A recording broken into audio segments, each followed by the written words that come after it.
बहुत प्राचीन काल की बात है।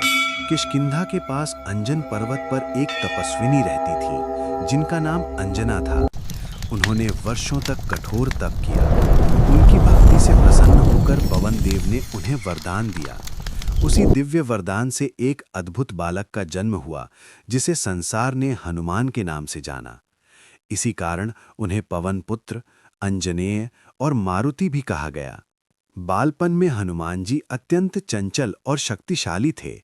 एक दिन उन्होंने उगते हुए सूर्य को लाल फल समझ लिया और उसे खाने के लिए आकाश में उड़ गए। ये दृश्य देखकर देवता भी चकित रह गए। इंद्र ने उन्हें रोकने का प्रयास किया, लेकिन उसी क्षण पूरे संसार को ये आभास हो गया कि ये बालक कोई साधारण जीव नहीं है। देवताओं ने प्रसन्न होकर हनुमान जी को अपार बल, अमरता, तेज बुद्धि और इच्छानुसार रूप धारण करने की शक्ति का वरदान दिया। हनुमान जी की शक्ति असीम थी, लेकिन ऋषियों ने एक श्राप दिया कि जब तक कोई उन्हें उनकी शक्ति याद नहीं दिलाएगा, वे स्वयं उसे भूल जाएंगे। यही कारण था कि हनुमान जी कभी अहंकारी नहीं बने। वे शांत, सरल और सेवाभावी स्वभाव के रहे। वनवास के समय हनुमान जी की भेंट श्री राम और लक्ष्मण से हुई। जैसे ही हनुमान जी ने श्री राम को देखा, उसी क्षण उनके जीवन को उसका उद्देश्य मिल गया।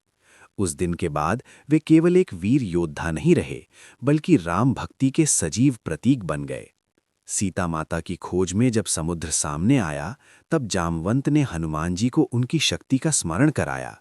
और फिर वो क्षण आया जब हनुमान जी ने एक ही छलांग में विशाल समुद्र पार कर लिया। वे लंका पहुंचे, अशोक वाटिका में सीता माता को खोजा और रावण की सोने की लंका को हिलाकर रख दिया।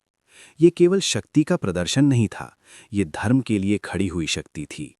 युद्ध के समय जब लक्ष्मण मूर्छित हो गए, पूरी वानर सेना चिंता में डूब गई। हनुमान जी संजीवनी बूटी लाने निकले। जब वे बूटी को पहचान नहीं सके, तो पूरा पर्वत ही उठाकर ले आए। यहीं से वे महावीर, संकट मोचन और अष्ट सिद्धि के स्वामी कहलाए। हनुमान जी की सबसे बड़ी शक्ति उनकी निस्वार्थ भक्ति थी।